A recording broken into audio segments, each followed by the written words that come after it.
Assalamu alaikum. The Tale of the Elephant and the Ants. Today I'm going to start this story by telling you what lesson can be learned or we will learn from this story, and then I'll start with the story. So the lesson that we're going to learn from this story is be humble and treat everyone with kindness. If you think you are stronger than others, use your power to protect them rather than harm them. So, do you agree with this lesson? Do you agree with this statement? Let me know in the comments section below. Now we will see the story that is behind this lesson. Karıncalar ve fil. The ants, karınca, we know ant, lar is the plural, and fil, which is an Arabic word, same as in Arabic, fil, which means elephant. Bir zamanlar yemyeşil bir ormanda karıncalar gölün kenarında yuva yapmıştı. Meaning of the statement or the sentence: once upon a time, ants built a house by the lake in a green forest. So, as we always say, and if you watch the previous stories, bir zamanlar means once upon a time, because if we translate it as it is, it means one times, because zaman means time, zamanlar times, at times, which is once upon a time in English. Yemyeşil bir ormanda. In, which is leda.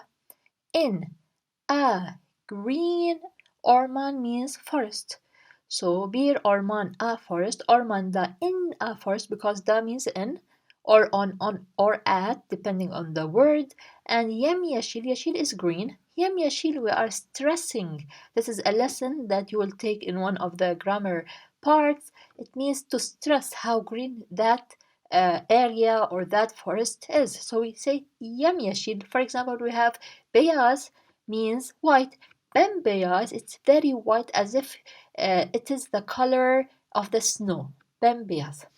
So again, as we said, once upon a time in a forest, in a green forest, karıncalar gölün kenarında yuva yapmıştı. The ants built a house by the lake. So karıncalar, the ants, gölün kenarında, on the side of the göl. Göl means lake. Gölün kenarında, we can translate it as by the lake. On the side of the lake, yuva yapmıştı, did a house. So yuva means home, house. This is how we say it. Yap, we know do, yapmış, yapmış in the reported past tense, yapmıştı, and tis also it represents the past. So they, again, the meaning of the sentence: once upon a time, ants built a home by the lake in a green forest. Kocaman bir fil, eğlence olsun diye gelip karıncalara karşı zorbalık yapardı. So let's stop here because we already have a verb, so it's a complete sentence. But the meaning of the sentence: a huge elephant used to come and bully the ants for fun. So kocaman bir fil. A huge elephant. Kocaman means huge. Bir fil, an elephant. Eğlence olsun diye. Now this sentence means, eğlence means fun.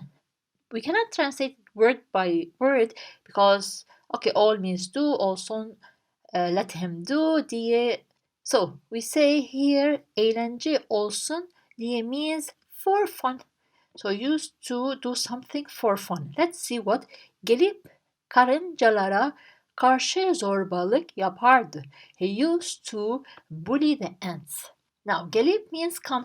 And the ip, we know what's ip. If you are new to the channel, ip, when we put it when we have two verbs, and instead of repeating the ending of this verb over here, we just say gelip. Okay, so gelip, I'm going to translate each word again. Gelip, came.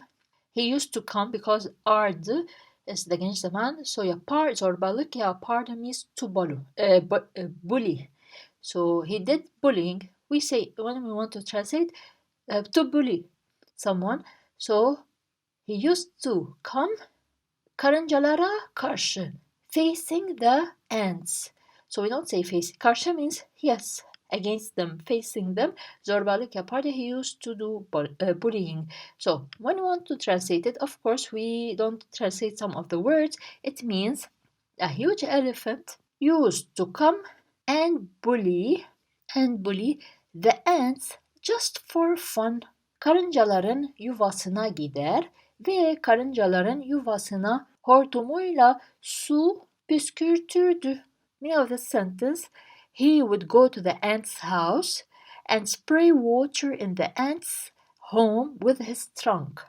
So, karıncaların yuvasına gider. Gider da geniş zaman of git. Gitmek to go. Go, gider, he used to go. Okay? Geniş zaman we use it when we habitually do an action always. So, he used to go to the house, to the home, yuva, as we said, of the ants. Karıncaların yuvasına. We have now complement a means to. Ve karıncaların yuvasına hortumuyla su püskürtürdü. Now here it means he used to spray water with his trunk where? Into, or we can say to the ant's house or home. So again, the translation would be of the last sentence. He would go, or he used to go to the home of the ants and spray water with his trunk into the ant's house or home. Karıncalar bu durumdan çok rahatsız oluyordu. Çünkü her gün yuvaları su doluyor. O suyu dışarı atmak için çok çaba harcıyorlardı. Meaning of this sentence, the ants were very disturbed by the situation because their house were filled with water every day and they made a lot of effort to throw the water out. So karıncalar, the ants, bu durumdan, from this situation, çok rahatsız oluyordu, meaning they were very disturbed.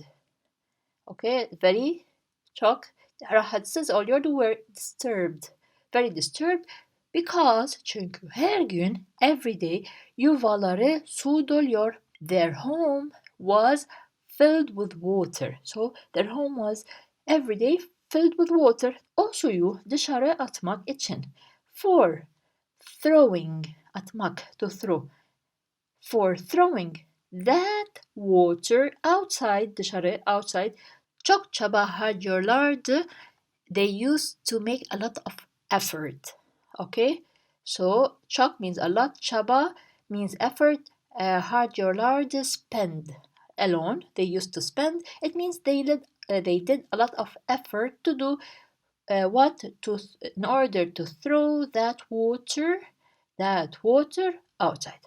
So, again, the meaning of the sentence from karıncalar till harcıyorlardı is the ants were very disturbed because their home was filled with water so every day and they spent a lot of effort for throwing that water outside.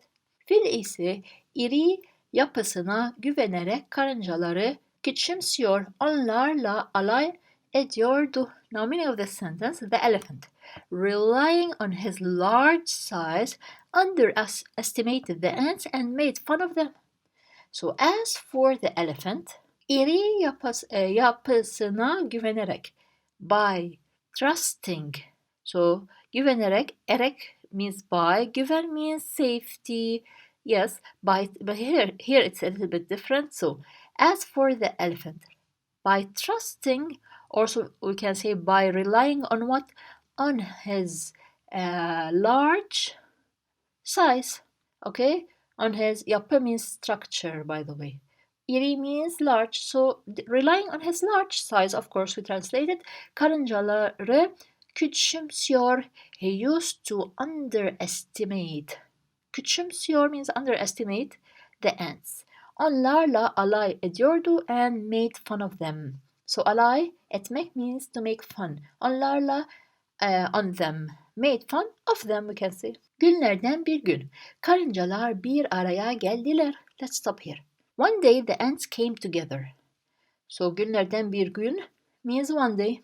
All of it together because translating each word is different and it passed a lot in other stories. So one day the ants bir araya geldiler.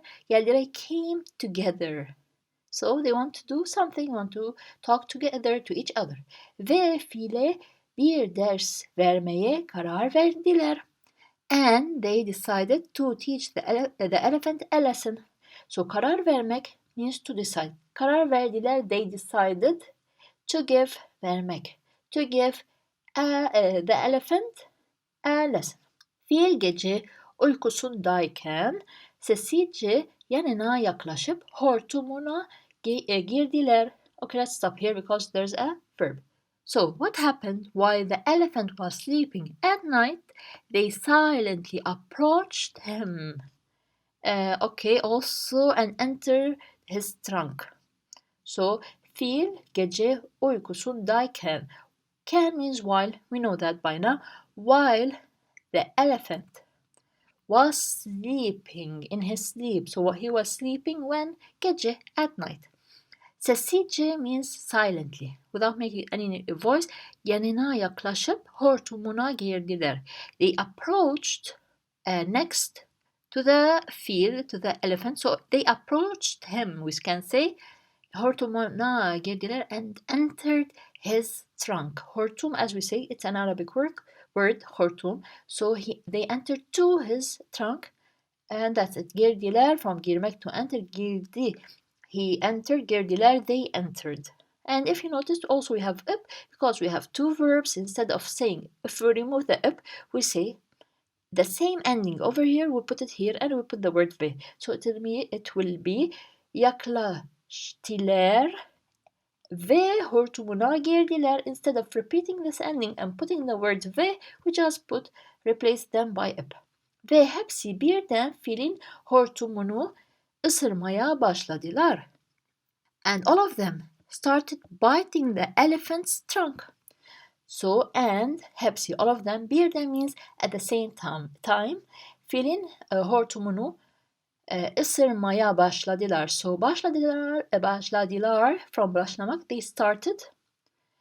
started. Isırmaya means to bite. Isırmak, to bite. So they started to bite the elephant's trunk. Filin hortumu no. So non-complement. So again, from this word fil, gece, until başladılar, let's say the meaning. While the elephant was sleeping at night, they silently approached him, entered his trunk, and all of them started biting the elephant's trunk. Fil acı içerisinde bağırmaya başladı. The elephant started screaming in pain. So, fil acı içerisinde başladı. Okay, the elephant started to, we said here to, he started screaming in pain, acı. İçerisinde means from inside. Okay, translation. The elephant started screaming in pain. Tek yapabildiği acı içerisinde bağırıp sağa sola koşmaktı. What did he do? All he could do was scream in pain and run left and right. So tek yapabildiği, the only thing, tek means one single. Also, the only thing he could do, from yapmak, the only thing he could do is what? Was bağırıp means scream. Was scream. Okay, all he could do, we can say, the only thing that he could do was scream in pain, same word together, in pain. Koşmaktı means and run.